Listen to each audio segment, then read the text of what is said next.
বাংলাদেশ থেকে ভারতে পাচার হওয়া টাকার খোঁজে ইডি, অনুপ্রবেশকারীদের বিরুদ্ধে অভিযান। মাদক সম্রাট থেকে ত্রাসের গডফাদার শম্ভু, সম্পদ বেড়েছে ২৬ গুণ। এবং কল্যাণপুরের সুন্দরবন কুরিয়ারের গোডাউনে আগুন, ব্যাপক ক্ষয়ক্ষতি।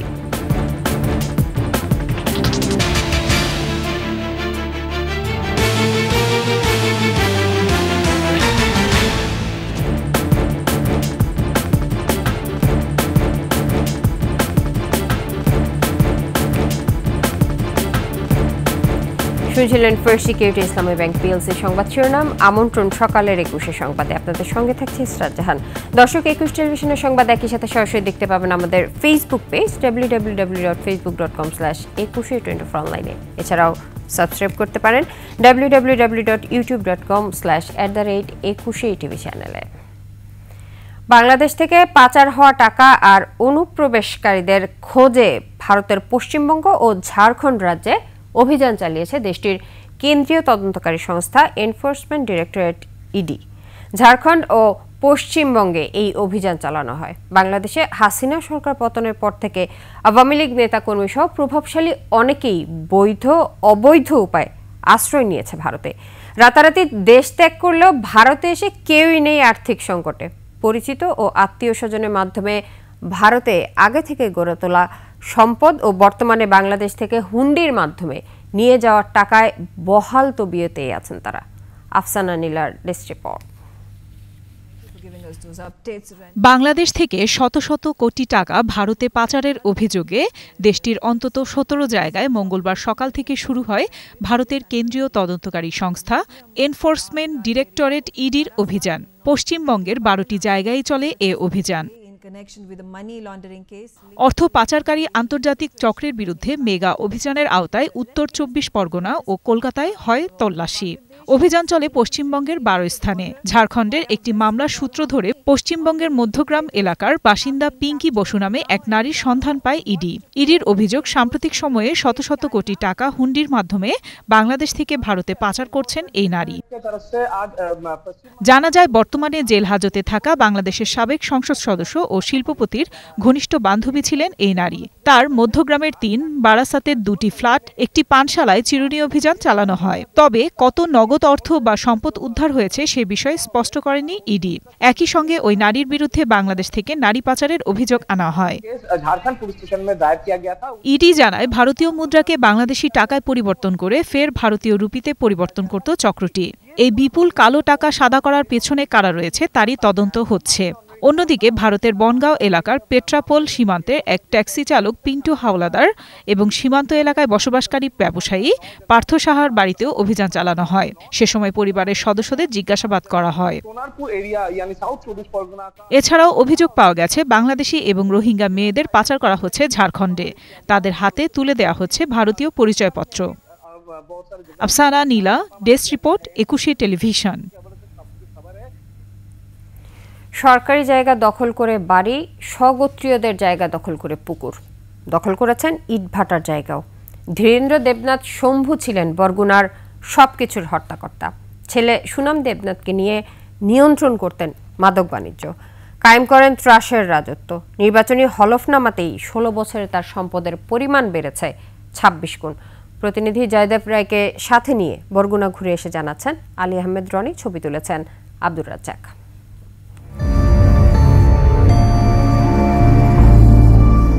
শিল্প কারখানা, দালান কোটার চাকচিক্য না থাকলেও শান্তির জনপদ ছিল দেশের দক্ষিণাঞ্চলের জেলা বরগুনা। গত ১৬ বছর সেই শান্ত জনপদে অশান্তির ছায়া হয়ে কালো মেঘে ঢেকে দেয় বরগুনা ১ আসনের সাবেক সংসদ সদস্য ধীরেন্দ্র দেবনাথ শম্ভু। শহরের পশ্চিম বরগুনা এলাকায় উপজেলা পরিষদের নাকের ডগায় তাদেরই ৪৫ শতক জমি দখল করে বাড়ি নির্মাণ করে শম্ভু। তিনি যখন এই বরগুনাতে থাকতেন, এই বাসভবনেই থাকতেন। এটিও আসলে তার দখল করা জায়গা বলে অভিযোগ রয়েছে। শুধুমাত্র তার এই বাসভবনই নয়, আরও অনেক জায়গা জমি দখলেরও অভিযোগ রয়েছে তার বিরুদ্ধে। উপজেলা পরিষদের যে জমি, এখানে উনি কিছু অংশ দখল করে পুকুর ভরাট করে বাড়ি করেছেন। আমরা আমাদের জায়গা পুনরুদ্ধারের জন্য সর্বোচ্চ চেষ্টা করি। বাড়ির পাশেই হিন্দুদের সম্পত্তিও ছাড় দেয়নি সে। আমি সরকারি খাজনা দিই, তাইলে আমার নামে তাইলে থাকা সত্ত্বেও আমি আমার এই জায়গায় ফয়সালা পাইনি। এও কয় যেন এমন কিছু হয়ে যাইবে জেলে পৌঁছে যাবি তোরা। একটু এগোতেই লাকুরতলা মহাসড়কে ভয়ভীতি দেখিয়ে নামমাত্র মূল্যে জায়গা নেয়ার অভিযোগও রয়েছে শম্ভুর বিরুদ্ধে। আর সদর উপজেলার গৌরীচন্না ভূতমারা এলাকায় একজনের ইটভাটার 15 একর জায়গা দখল করে শম্ভু। এছাড়া তালতলী উপজেলার ফকিরহাটে 3 একর জমি নামমাত্র মূল্যে জোর করে নেয়া, একই উপজেলার বড় অঙ্কজান পাড়ায় 5 একর জমি দখলের অভিযোগও তার বিরুদ্ধে। বরগুনার সবকিছুতে প্রভাব বিস্তার করতেন ধীরেন্দ্র দেবনাথ শম্ভু। অভিযোগ ছিল নিয়োগ বাণিজ্য, মনোনয়ন বাণিজ্যের। কাবিখা কাবিটা থেকেও ভাগ নিত শম্ভু। রামরাজত্ব কায়েম করিয়া এই আমাদের বর্ণার উন্নয়ন, রাস্তাঘাট, স্কুল, কলেজ, যেখানে যে বরাদ্দ সব কিছু টাকা পয়সা লুটপাট করা তারা নিয়ে গেছে। সে কিন্তু উন্নয়ন করেছে কার? তার ব্যক্তি কেন্দ্রিক। এলাকায় তার ছেলে সুনাম দেবনাথও গড়ে তুলেছিলেন ত্রাসের রাজত্ব। আলোচিত নয়ন বন্ড সহ কিশোর গ্যাং ও মাদকের মূল হোতা বলে পরিচিত ছিল সুনাম। নয়ন বন্ডের গ্যাং হত্যা করে রিফাত শরীফকে।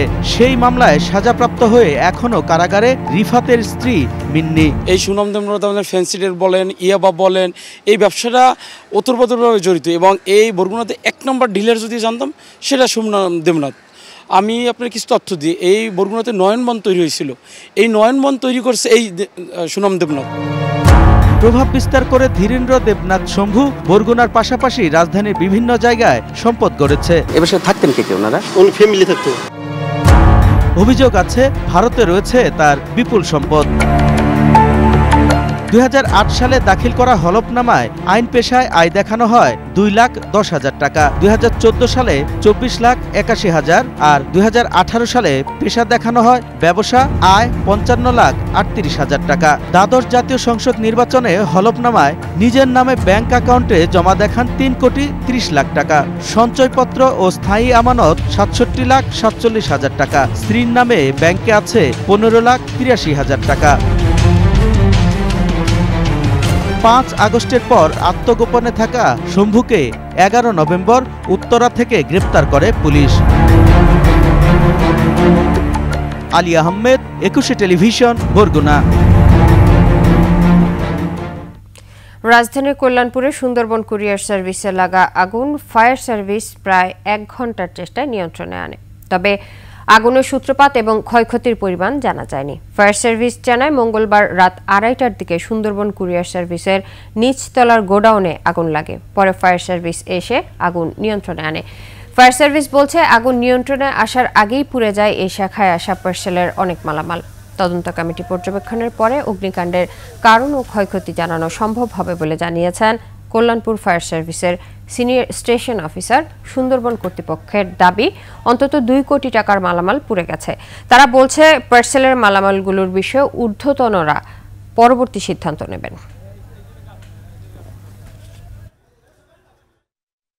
দুনিয়ার মধ্যে সবচেয়ে বড় কুরিয়ার সার্ভিস হচ্ছে সুন্দরবন।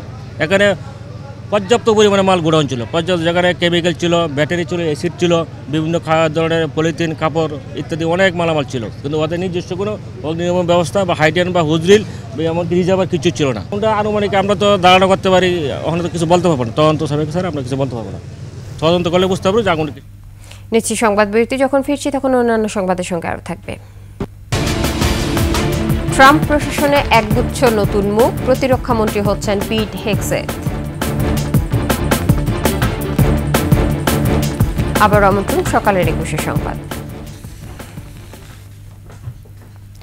রংপুরে এবার আমন ধানের ভালো ফলন হয়েছে। নানা প্রতিকূলতা কাটিয়ে সোনালী ধান ঘরে তুলতে ব্যস্ত সময় কাটাচ্ছেন চাষিরা। কৃষি বিভাগ বলছে গত মৌসুমের চেয়ে এবার ফলন 10 থেকে 12% বেশি হবে। স্থানীয় চাহিদা মিটিয়ে সারা দেশে সরবরাহ করা হবে প্রায় 3.5 লাখ মেট্রিক টন চাল। আবু হায়দার রনির ক্যামেরায় রংপুর বিভাগীয় প্রতিনিধি লিয়াকত আলী বাদলের তথ্যে ডেস্ক রিপোর্ট।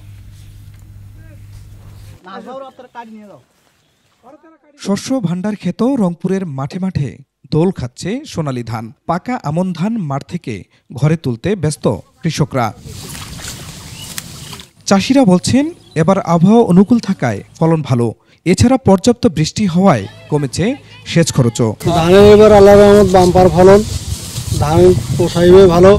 আসলে এবছর যে হারে ফলন হয়েছে আর কি, ধানের দাম যে সাধারণ কৃষক আমরা যে জমি চাষাবাদ করি তাতে করে ডিজেলের দাম বেশি, সার কীটনাশকের দাম বেশি। সরকারের ঘরে আমরা দিতে পারলে আমাদের আরো লাভ হইতো, কিন্তু সরকার তো আমাদের কারও দেয়নি। জেলায় চলতি মৌসুমে আমন চাষের লক্ষ্যমাত্রা ধরা হয়েছিল 1,66,723 হেক্টর জমিতে। তবে লক্ষ্যমাত্রা ছাড়িয়ে 250 হেক্টর জমিতে বেশি আমনের আবাদ হয়েছে। কৃষি বিভাগ বলছে এবছর চাল পাওয়া যাবে 6 লাখ টনের বেশি। আমাদের লক্ষ্যমাত্রার চেয়ে সামান্য কিছু বেশি আবাদ হয়েছে। ইতিমধ্যে আগাম ধান কর্তন শুরু হয়েছে। গত মৌসুমেও আমন ধানের বাম্পার ফলন হয়েছিল। সে বছর চাল উৎপাদন হয়েছিল 5,95,960 টন। স্থানীয় চাহিদা মিটিয়ে উদ্বৃত্ত ছিল 3,40,000 টন চাল। চলতি বছরও রংপুর জেলায় 3.5 লাখ টনের বেশি চাল উদ্বৃত্ত থাকবে বলেও জানায় কৃষি বিভাগ। একটি নির্দিষ্ট সময় পর পর এবছর বৃষ্টিপাত হয়েছে। সেচ কাজে রূপা আমনে খুবই কম পরিমাণ পানি ব্যবহার করা হয়েছে। আমরা প্রত্যাশা করি যে আমাদের যে উৎপাদনের লক্ষ্যমাত্রা, সেই লক্ষ্যমাত্রা আমরা ছাড়িয়ে যাব। তবে কৃষকরা বলছেন ভালো ফলনের পরও খাদ্য বিভাগ সরাসরি তাদের কাছ থেকে ধান না কেনায় ক্ষতিগ্রস্ত হচ্ছেন প্রান্তিক চাষিরা। খুরশিদ আলম মুকুল, ডেস্ক রিপোর্ট, 21 টেলিভিশন। আর এর সাথে শেষ করছি সকালের 21 সংবাদ। তবে যাবার আগে ফার্স্ট সিকিউরিটি ইসলামী ব্যাংক পিএলসি সংবাদ শিরোনামগুলো আরও একবার। বাংলাদেশ থেকে ভারতে পাচার হওয়া টাকার খোঁজে ইডি, অনুপ্রবেশকারীদের বিরুদ্ধে অভিযান। মাদক সম্রাট থেকে ত্রাসের গডফাদার শম্ভু, সম্পদ বেড়েছে 26 গুণ।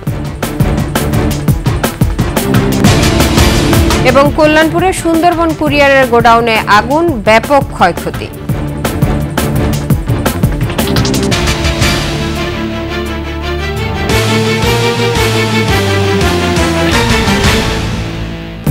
সর্বশেষ সংবাদ জানতে ডায়াল করুন 2021 নম্বরে, আর ভিজিট করুন 21tv.com এই ওয়েবসাইটে। ফেসবুকে ভিজিট করতে পারেন www.facebook.com/2124 অনলাইনে। এছাড়াও সাবস্ক্রাইব করতে পারেন www.youtube.com/@21etv এই চ্যানেলে। এতক্ষণ সঙ্গে থাকার জন্য ধন্যবাদ। পরবর্তী সংবাদ সকাল 9টায় দেখার আমন্ত্রণ রইল। 21-এর সাথেই থাকুন।